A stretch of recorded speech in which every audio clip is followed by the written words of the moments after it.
everyone. Welcome to the BPD Bunch. I'm your host, Xannie, and today I'm here with Georgette, Céline, Madhurima, Jack, and Hak Ja. We are continuing our conversation about BPD in teen years. If this or other BPD-related topics interest you, please make sure to like, subscribe, and turn on your notifications so you do not miss a single episode. So, looking back, do you think there were specific events or experiences that contributed to the development of your BPD symptoms? And if so, what are those events? At first, I was approaching this question like, was there one thing, like, was there a scene in my mind that I was like, there it is? And I realized there wasn't. I think that it was the experience of not fitting into my family.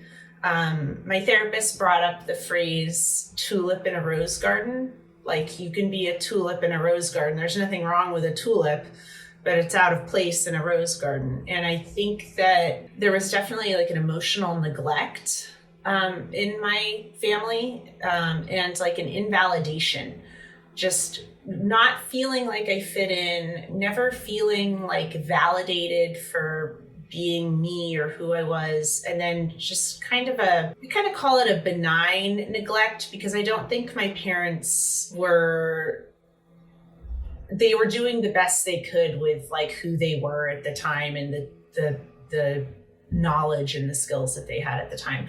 But I just never felt like I was getting my emotional needs met. And I think that contributed a lot to the development, even of other symptoms, right? Of like being impulsive or being angry or splitting on people.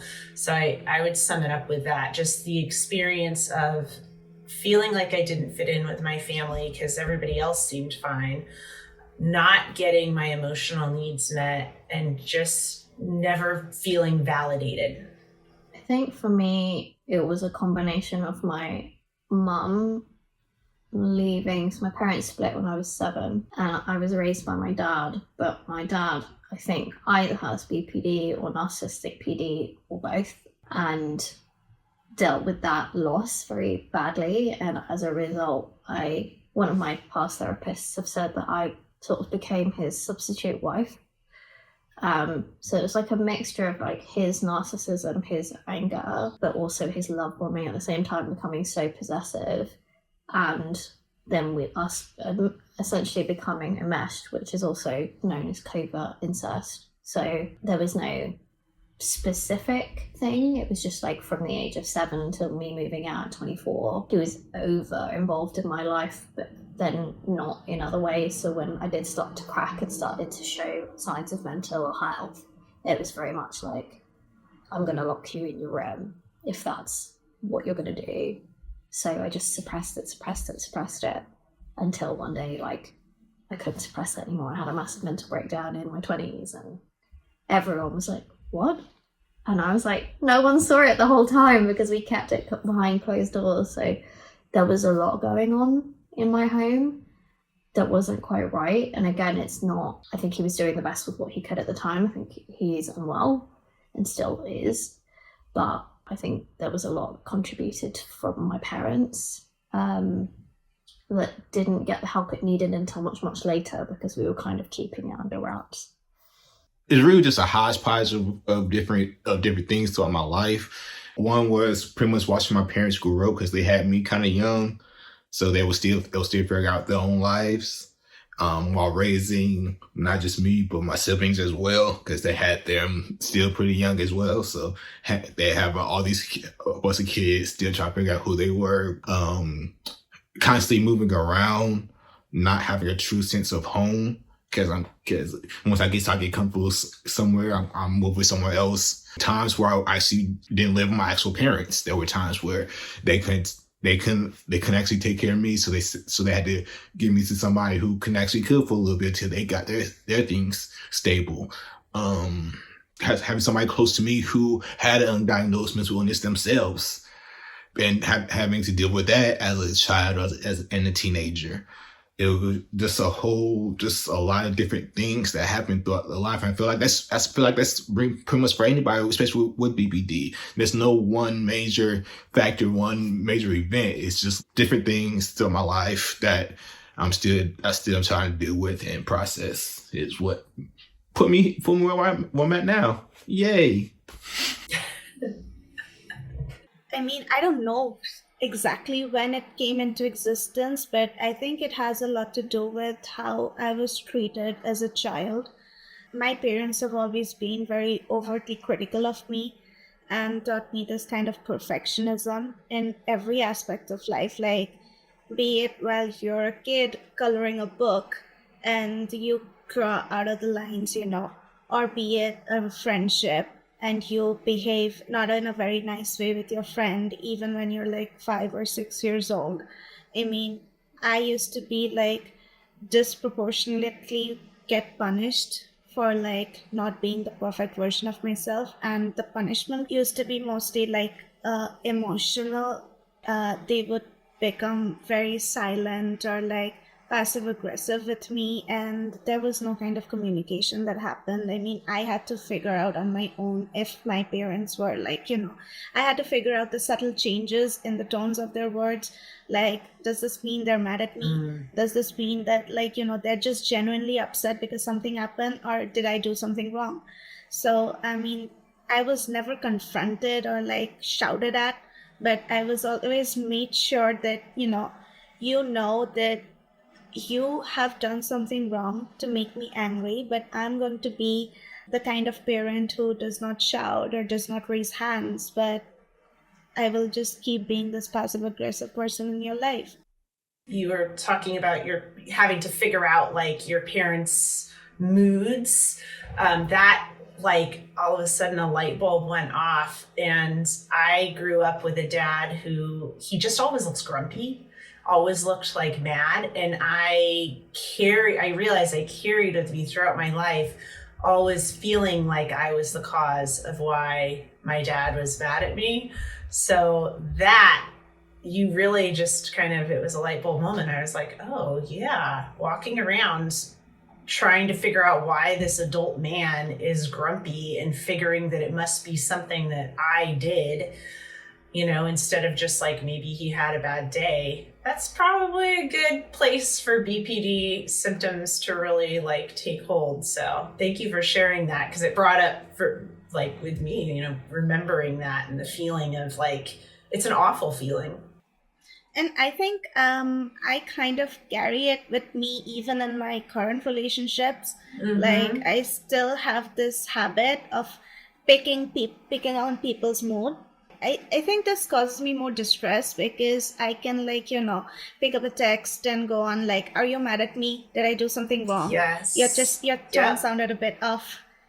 That was part of what destroyed my marriage, actually. Not believing my partner when I was asking like, are you mad at me? I think you're mad at me. I think you're mad at me. And not being able to accept that the answer was no. So yeah, it follows you. Like many of you guys, like I grew up in a very difficult household. Even until today, my household is like, because I still live with my family, is a very volatile household. No one here really knows how to express their feelings properly with words. And so a lot of times things were expressed with violence. I'm the oldest, so growing up, I always had the need to like protect my siblings from that. So I kind of got the worst of it growing up. I was obviously a very emotional child and very sensitive child. And I was, treated really badly because of it, whether it was verbal or physical punishments for being upset. And I think it still affects me today. Like it's really hard to show emotion sometimes because I was always taught that it was like a bad thing. And then that just combined with like growing up in a cult environment, I wasn't allowed to be who I was unless it fit into like this mold of who I was expected to be. Being taught like your body isn't your own, your only purpose in life is like kind of to be a wife and a mother, and that everything you do is just kind of like building up your worthiness to a man in the future. Like going to school wasn't to go to school, it was to have a good education so you're like more of a wife material to a man. So everything I did growing up was not ever really for me. And I was just taught that being me was wrong. So that definitely contributed to my like unstable identity and issues with my emotional regulation for sure.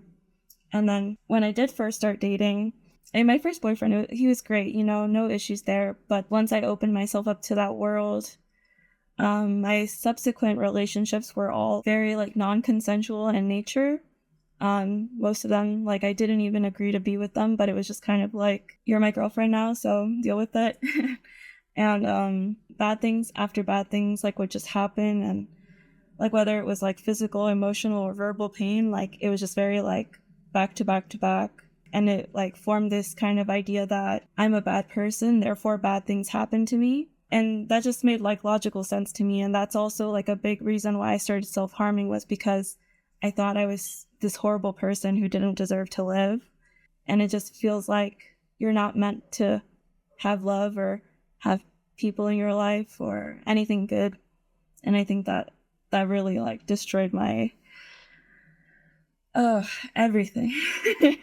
It's interesting hearing everyone talk, because my experience is I feel like extremely different. When I was in my 20s, I had a therapist who said, it seems like your childhood was just really idyllic, and then you realized that the world was not so nice and it just kind of broke you. And I rejected that because I felt like she was calling me weak. But after a couple of years of really thinking about it and looking back, I think there was a lot of truth in what she said. So I grew up in a family that was very secure. My parents were there for me all the time. And my childhood really was very idyllic. Like, I don't really have any bad memories from my childhood. My parents were not helicopter parents. I was not like shielded from the world in that way. We moved countries several times. A lot of my childhood is in Germany. Like, I had a lot of world experiences and was encouraged to try things.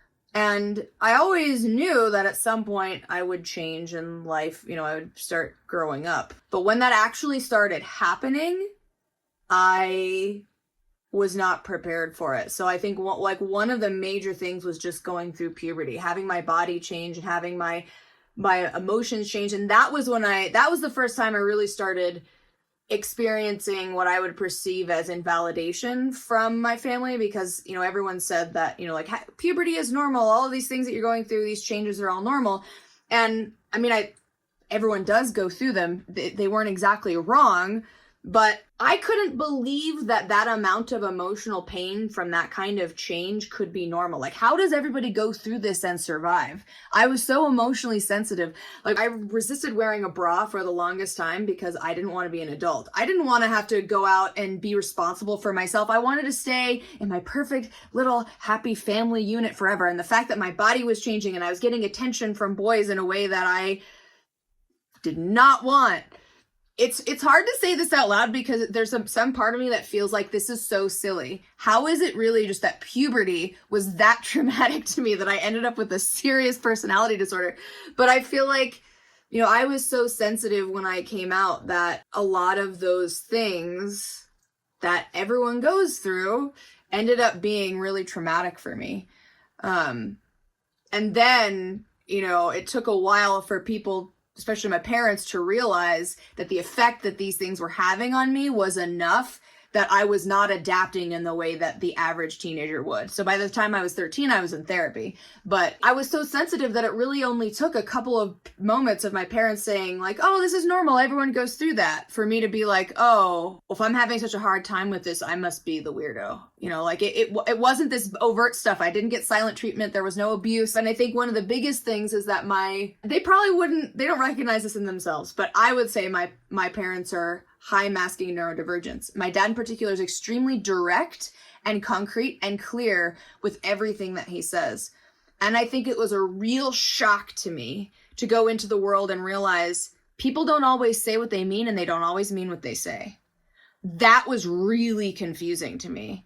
I think that discrepancy made a lot of relationships really challenging because I learned to pick up on this subtext, But because I came from a family where people are pretty much honest and just very like, this is how things are, it was really hard for me to understand that that's not how everyone communicates. My parents are always very calm in the way that they communicated with each other. And I think because of that, I didn't realize when they were having arguments. So to me, that's part of it. I don't want to be like, oh, my parents were perfect, because they definitely weren't. But I just think the way that they communicated with each other, I interpreted like, oh, this is how everyone deals with everything, and everything is calm and great all the time.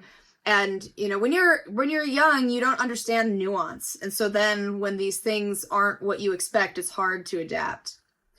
Thank you everyone so much for watching. We hope you got a nugget of wisdom to take with you on your journey. Sunday, we've got a fun brunch episode coming out, and next Wednesday, we'll be back with a brand new discussion topic. If you cannot wait until then, you can join one of our top 2 tiers on Patreon. They already have access to an extended version of next week's episode. Links down below, and we will see you next time. Peace.